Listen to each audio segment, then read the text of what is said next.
Welcome back to Arshi tasty dots. Arshi tasty ഡോട്ട്സിൻ്റെ ഒരു super എപ്പിസോഡിലേക്ക് എൻ്റെ എല്ലാ ഫ്രണ്ട്സിനും സ്വാഗതം.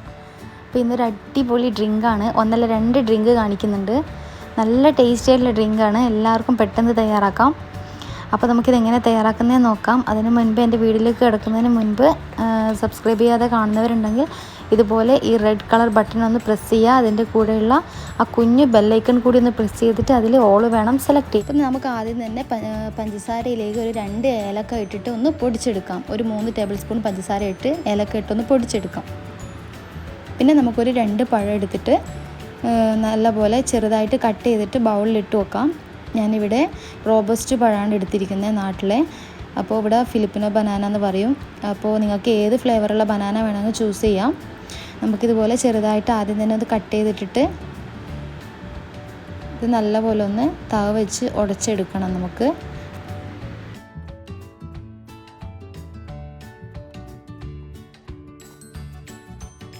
ഇവിടെ ബനാന നല്ലപോലെ ചെറുതായിട്ട് കട്ട് ചെയ്ത് വെച്ചിട്ടുണ്ട്. ഇനി നമ്മൾ നേരത്തെ പൊടിച്ച് വെച്ചിരിക്കുന്ന ഏലക്കായും പഞ്ചസാരയും കൂടി പൊടിച്ച് വെച്ചിരിക്കുന്നത് ഒരു 2 ടേബിൾ സ്പൂൺ നമുക്ക് ഇതിലേക്ക് ഇട്ടിട്ട് ഒരു ഫോർക്ക് വെച്ചിട്ടോ അല്ലെങ്കിൽ ഒരു വിസ്ക് വെച്ചിട്ടോ അല്ലെങ്കിൽ ഒരു തവ വെച്ചിട്ടോ എന്തെങ്കിലും വെച്ചിട്ട് നമുക്ക് നല്ലപോലെ ഇതൊന്ന് ഉടച്ചെടുക്കണം. നല്ലപോലെ ഒന്ന് മാഷ് ചെയ്തെടുക്കാം. നമുക്ക് ഇത് പഞ്ചസാര ഇട്ടതുകൊണ്ട് പെട്ടെന്ന് തന്നെ മാഷ് ചെയ്യാൻ പറ്റും. പിന്നെ അതുപോലെ നമ്മൾ പൊടിച്ച പഞ്ചസാര ചേർത്തത് കൊണ്ട് നമുക്ക് നല്ലപോലെ ഇതൊന്ന് പെട്ടെന്ന് അലിഞ്ഞ് കിട്ടും.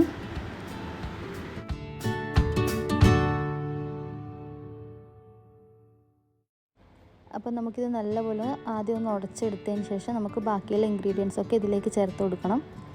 അപ്പോൾ പഞ്ചസാര പൊടിച്ച് ചേർക്കുന്നത് കൊണ്ട് പെട്ടെന്ന് തന്നെ അത് നല്ലപോലെ മെൽറ്റായി കിട്ടും. അതുകൊണ്ട് ഏലക്കായ ആണെങ്കിലും നിങ്ങൾക്ക് പഞ്ചസാരയിലിട്ട് പൊടിക്കുകയാണെങ്കിൽ പെട്ടെന്ന് പൊടിഞ്ഞ് കിട്ടും. അപ്പോൾ നമുക്കിതുപോലെ ഒന്ന് ചേർത്തതിന് ശേഷം പിന്നെ വേണ്ടത് ഒരു 1/2 കപ്പ് ഓറഞ്ചിൻ്റെ പ്യുവറായിട്ടുള്ള ജ്യൂസാണ്. അപ്പോൾ ഇത് നമുക്ക് ഇതിലേക്ക് ചേർത്ത് കൊടുക്കാം. ഇത് ഞാൻ മിക്സിയിലിട്ട് അടിച്ചെടുത്തതൊന്നുമല്ല, ജസ്റ്റ് കൈ കൊണ്ടൊന്ന് പിഴിഞ്ഞ് വെച്ചിട്ടുള്ളതാണ്. അപ്പോൾ അത് ചേർത്തതിന് ശേഷം നമുക്ക് ഐസ് ക്യൂബ്സ് ചേർത്ത് കൊടുക്കാം. ഓറഞ്ച് ഞാനിപ്പോൾ ഒരു ഓറഞ്ച് കംപ്ലീറ്റ് ഒരു ഓറഞ്ചിൻ്റെ നീരെടുത്തിട്ടുണ്ട്. മിനിമം ഒരു 1/2 കപ്പെങ്കിലും വേണം. അപ്പോൾ ഓരോ ഓറഞ്ചിനും ഓരോ തരത്തിലുള്ള നീരായിരിക്കും ഉണ്ടാവുക. അപ്പോൾ നല്ലപോലെ നീരുള്ള നാരങ്ങ നോക്കി എടുക്കാൻ ശ്രമിക്കുക.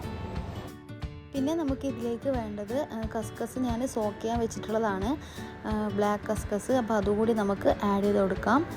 ഒരല്പം വെള്ളത്തിൽ ഒരു 1/2 കപ്പ് വെള്ളത്തിൽ നമുക്ക് ആഡ് ചെയ്തിട്ട് അത് ഇതിലേക്ക് യോജിപ്പിച്ച് കൊടുക്കാം. ഇനി നമുക്കിതൊന്ന് സെർവ് ചെയ്യാം. ഡ്രിങ്ക് ഇവിടെ റെഡി ആയിട്ടുണ്ട്. അപ്പോൾ എല്ലാവരും ഒന്ന് ട്രൈ ചെയ്ത് നോക്കണം. നല്ല ടേസ്റ്റി ആയിട്ടുള്ള ഡ്രിങ്കാണ്.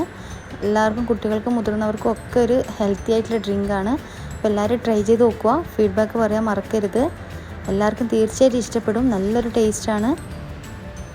അപ്പോൾ ഈ ഒരു ഡ്രിങ്ക് എല്ലാവർക്കും ഇഷ്ടമായെന്ന് വിചാരിക്കുന്നു. അപ്പോൾ നമുക്ക് അടുത്ത ഡ്രിങ്ക് എങ്ങനെ തയ്യാറാക്കുന്നതെന്ന് നോക്കാം. അടുത്തൊരു സ്മൂത്തിയാണ് തയ്യാറാക്കുന്നത്. ബനാന ഓട്സ് വെച്ചിട്ടുള്ള ഒരു സ്മൂത്തിയാണ്. അപ്പോൾ നമുക്കിത് എങ്ങനെ തയ്യാറാക്കുന്നതെന്ന് നോക്കാം. ഇതും ഒരു വെറൈറ്റി ടേസ്റ്റ് തന്നെയാണ്. അപ്പോൾ ഹെൽത്തി ആയിട്ടുള്ള ഈ ഒരു ഡ്രിങ്ക് നമുക്ക് എങ്ങനെയാണ് തയ്യാറാക്കുന്നതെന്ന് നോക്കാം. കുട്ടികൾക്കും മുതിർന്നവർക്കും ഒക്കെ ഒരുപോലെ ഇഷ്ടമാവുന്നൊരു ഡ്രിങ്കാണ്. കാണുമ്പോൾ തന്നെ നല്ലൊരു ടേസ്റ്റ് തോന്നുന്നുണ്ടാവും അല്ലേ? നല്ലൊരു ടേസ്റ്റ് തന്നെയാണ് ഈ ഒരു ഡ്രിങ്ക്. അപ്പോൾ എല്ലാവരും ട്രൈ ചെയ്ത് നോക്കുമെന്ന് വിശ്വസിക്കുന്നു. പെട്ടെന്ന് തയ്യാറാക്കാൻ പറ്റും, വളരെ സിമ്പിളാണ്. അപ്പം അതിന് വേണ്ടി ഞാനിവിടെ ഒരു ബനാന എടുത്തിട്ടുണ്ട്. വലുതായതുകൊണ്ട് ഞാൻ 1 എടുത്തിരിക്കുന്നത്. അപ്പോൾ ഒരു ഗ്ലാസ് ഡ്രിങ്കാണ് ഞാനിവിടെ കാണിക്കുന്നത്. അപ്പോൾ അതിനനുസരിച്ചുള്ള ഇൻഗ്രീഡിയൻസ് പറഞ്ഞുതരാം. ഒരു ബനാന, ഒരു വലിയ ബനാന ഇട്ടിട്ടുണ്ട്. പിന്നെ ഞാനിതിലേക്ക് ഒരു 1/4 കപ്പ് ഉണക്കമുന്തിരിയാണ് ചേർക്കുന്നത്. ഉണക്കമുന്തിരി നമുക്ക് ചേർക്കുകയാണെങ്കിൽ പഞ്ചസാരയുടെ അളവ് കുറക്കാം. ഇനി പഞ്ചസാര അവോയ്ഡ് ചെയ്യണമെങ്കിൽ അങ്ങനെ ചെയ്യാം നിങ്ങൾക്ക്. പിന്നെ വേണ്ടത് ഒരു 10 ബദാമാണ്. ബദാം ഞാനിവിടെ സോക്ക് ചെയ്ത് വെച്ചിട്ടൊന്നുമില്ല, അതുപോലെ തന്നെ അങ്ങ് ഇട്ട് കൊടുത്തതാണ്. അടുത്തതായി നമുക്ക് വേണ്ടത് ഓട്സ് ആണ്. ഒരു 1/4 കപ്പ് ഓട്സ് എടുത്തിട്ടുണ്ട്. ഇതുകൂടി നമുക്കിതിലേക്ക് ചേർത്ത് കൊടുക്കാം.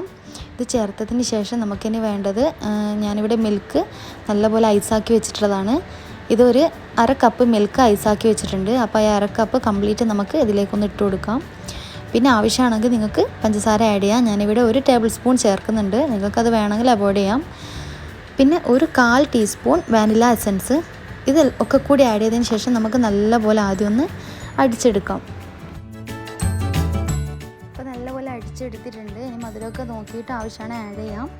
ഇനി അതിലേക്ക് ഒരു 1/2 കപ്പ് മിൽക്ക്, നല്ല തണുത്ത മിൽക്ക് കൂടി ആഡ് ചെയ്ത് ഒന്നുകൂടി നമുക്ക് അടിച്ചെടുക്കാം. ആയിട്ടുണ്ട്. നല്ല ടേസ്റ്റാണ് ഈ ഒരു ഡ്രിങ്ക്. നിങ്ങൾക്കിതിൽ വേണമെങ്കിൽ വാനില ഐസ്ക്രീമൊക്കെ വേണമെങ്കിൽ ആഡ് ചെയ്യാം. നല്ലൊരു ടേസ്റ്റാണ്. എല്ലാവരും ട്രൈ ചെയ്ത് നോക്കണം. തീർച്ചയായിട്ടും എല്ലാവർക്കും തീർച്ചയായിട്ടും ഇഷ്ടപ്പെടും. അപ്പോൾ ഈ 2 ഡ്രിങ്കും എല്ലാവർക്കും നല്ലപോലെ ഇഷ്ടമായെന്ന് വിചാരിക്കുന്നു. എല്ലാവരും ട്രൈ ചെയ്യുമെന്നും വിശ്വസിക്കുന്നുണ്ട്. അപ്പോൾ വീഡിയോ കംപ്ലീറ്റ് കാണാൻ ശ്രമിക്കുക. എല്ലാവരും മുൻപേട്ട് വീഡിയോസൊക്കെ കണ്ടിട്ട് ഫീഡ്ബാക്കൊക്കെ പറയുക. അപ്പോൾ ഈ ഒരു വീഡിയോ എല്ലാവർക്കും ഇഷ്ടമായെന്ന് വിചാരിക്കുന്നു. പുതിയതായിട്ട് കാണുന്ന ഫ്രണ്ട്സ് ആരെങ്കിലും ഉണ്ടെങ്കിൽ സബ്സ്ക്രൈബ് ചെയ്യുക, ഷെയർ ചെയ്യുക, സപ്പോർട്ട് ചെയ്യുക. അപ്പോൾ പുതിയ റെസിപ്പീസുമായി വീണ്ടും കാണുന്നത് വരേക്കും ബൈ ബൈ.